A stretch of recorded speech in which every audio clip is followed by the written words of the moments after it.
Now David, here he is. He is now in his castle. He's now in Jerusalem. Everything is going well, but yet God rises up Absalom.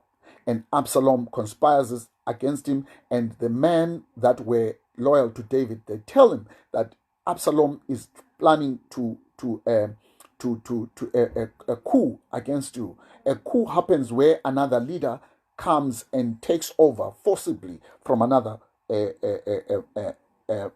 leader.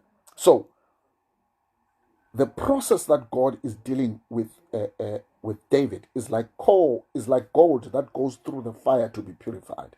So this righteousness is like a fire, it purifies. Even though you have been forgiven, God will work it out of you. And David found God in the wilderness, my God. So now David hears that Absalom is coming.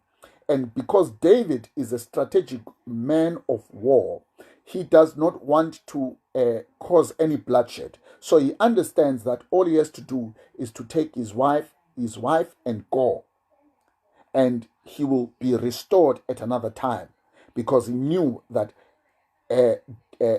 Absalom had the hearts of men of Israel. There were about 600 loyal men that were assassins, that they were called men of valor, that were from the other tribes that were loyal to David. So David decided to run and go into the wilderness. Where was David appointed as a king?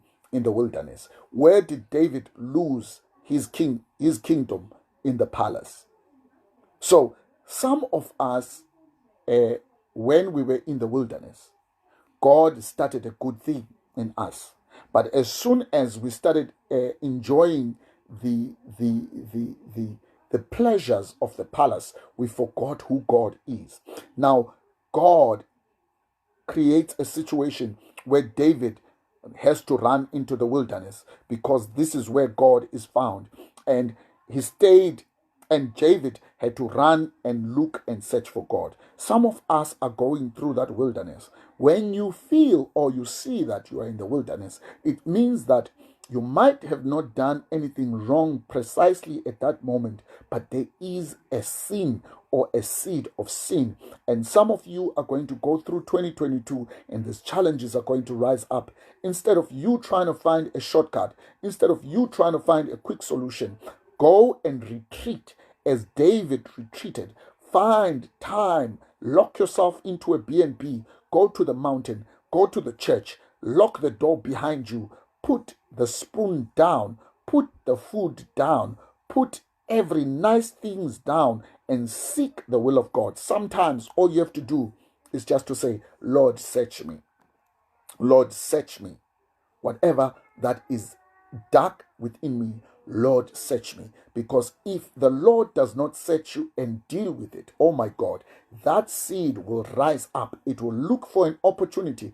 In the season where you are supposed to rise, that seed is going to shoot and is going to give you problems. And the devil will allow you to leave. He will come in and plant the weeds in your heart. And Jesus is saying in the last season, this is what God was saying to me in 2021. Let both the seed and the weed grow together. When the season is right, oh my God, I will first remove the wheat, and I will tie it up, and I shall burn it, and I shall take the grain to the storage area. So this is the season that we're entering in, where you're saying,